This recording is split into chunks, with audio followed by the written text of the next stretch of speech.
D Pharma second year students, subject pharmacology, lecture 9, chapter 3, drugs acting on central nervous system, introduction, human nervous system broadly divide होता है दो part में, central nervous system और peripheral nervous system. Peripheral nervous system में दो branch होती है, autonomic nervous system, somatic nervous system. Autonomic का मतलब होता है इंडिपेंडेंट ऑफ वॉलंटरी कंट्रोल, जो कि खुद से कंट्रोल हो रही है, यानी कि सेल्फ रेगुलेटिंग. जहां पे ओटोस का मतलब होता है सेल्फ और नोमोस का मतलब है रेगुलेटिंग. ऑटोनॉमिक नर्वस सिस्टम दो डिवीजन में होता है, जैसे कि पैरासिम्पैथेटिक और सिंपैथेटिक. पैरासिम्पैथेटिक जिसे इनहिबिटरी भी कहते हैं और सिंपैथेटिक जो कि स्टिमुलेटरी वर्क करता है. नर्वस सिस्टम बॉडी के सारे फंक्शंस में कोऑर्डिनेशन बनाता है और इनको कंट्रोल करता है. सेंट्रल नर्वस सिस्टम अपने सेंटर से वर्क करता है और ये सारी इंफॉर्मेशन को रिसीव करके पेरिफेरल नर्वस सिस्टम को सेंड करता है. इसके मेन ऑर्गन है ब्रेन और स्पाइनल कॉर्ड.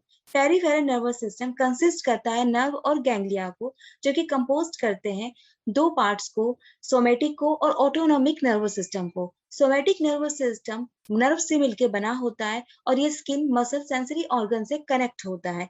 इसे वॉलंटरी कंट्रोल ऑफ मसल्स भी कहते हैं, क्योंकि ये ऐच्छिक तौर पे काम करता है.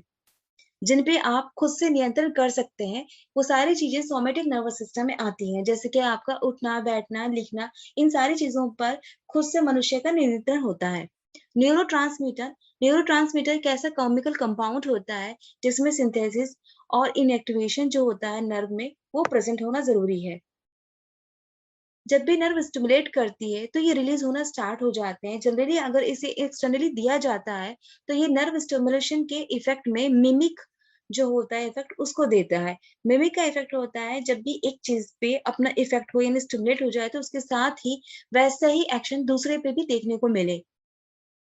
ड्रग जो कहीं ना कहीं नर्व स्टिमुलेशन में अपना अल्टर रिस्पॉन्स देती हैं, जो कि ट्रांसमीटर के रिस्पॉन्स में भी मिलता है.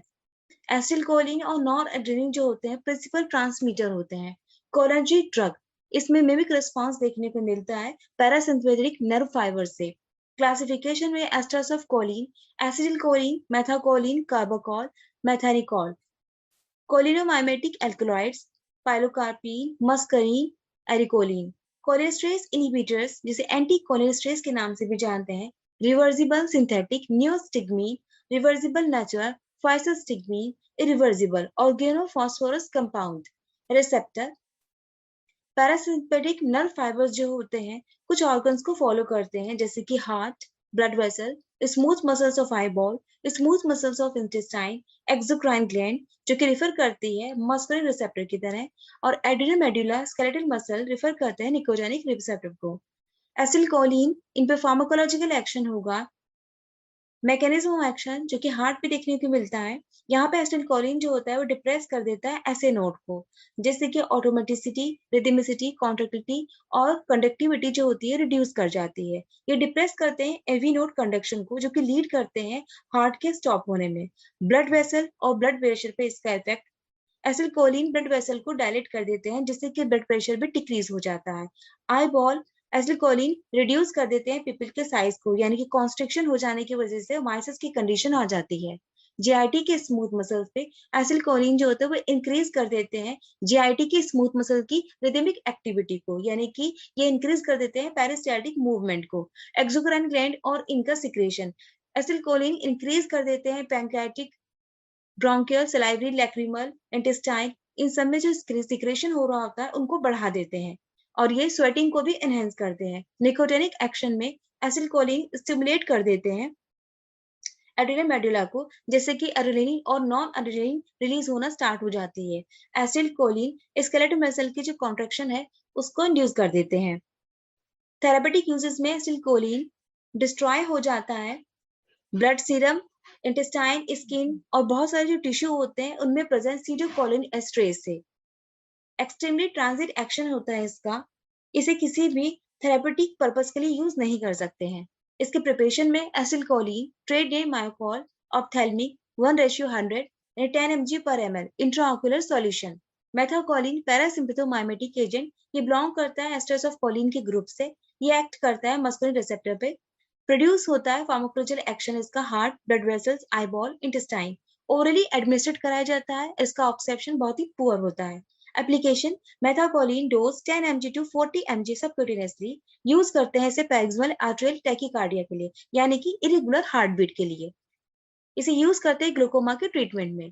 कार्बाकॉल पैरासिम्पैथोमाइमेटिक एजेंट जो कि बिलोंग करता है एस्टर ऑफ कोलिन से। ये पोटेंट मस्कुलर रिसेप्टर होता है, यानी कि बहुत ही स्ट्रॉन्ग मस्कुलर रिसेप्टर है इसमें। एप्लीकेशन रिटेंशन ऑफ यूरिन के लिए इसे इस्तेमाल करते हैं, वहीं पे ग्लूकोमा के ट्रीटमेंट में पैरेक्सिमल आर्टेरियल टैकीकार्डिया के लिए, यानी कि इरेगुलर जो हार्ट बीट होती है उसको ट्रीट करने के लिए। इसके प्रिपरेशन में carbachol trade name Accepto carbachol ophthalmic 0.1 to 3% eye drops, parenteral 0.01% for intramuscular. Methanacol parasympathomimetic agent जो बिलोंग करता है एस्टर्स ऑफ कोलिन के ग्रुप से।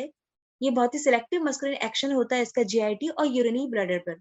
एप्लीकेशन में एब्डोमिनल डिस्टेंशन यानी कि पेट फूलना, इसकी जो परेशानी होती है उसका ट्रीटमेंट के लिए इस्तेमाल करते हैं। वहीं पैरालाइटिक इलियस जिसमें इंटेस्टाइन में ब्लॉकेज हो जाता है तो उसको ट्रीटमेंट करने के लिए, वही यूरिनरी रिटेंशन के लिए पोस्ट ऑपरेटिव के लिए इसको इस्तेमाल करा जाता है। फिर इसके प्रिपरेशन में bethanechol trade name Urecholine oral dose 30 to 120 mg daily, subcutaneous 2.5 mg to 30 mg daily. Pilocarpine cholinomimetic alkaloid जो कि ऑब्टेन्ड होते हैं पाइलोकार्पस माइक्रोफाइलस की लीव से।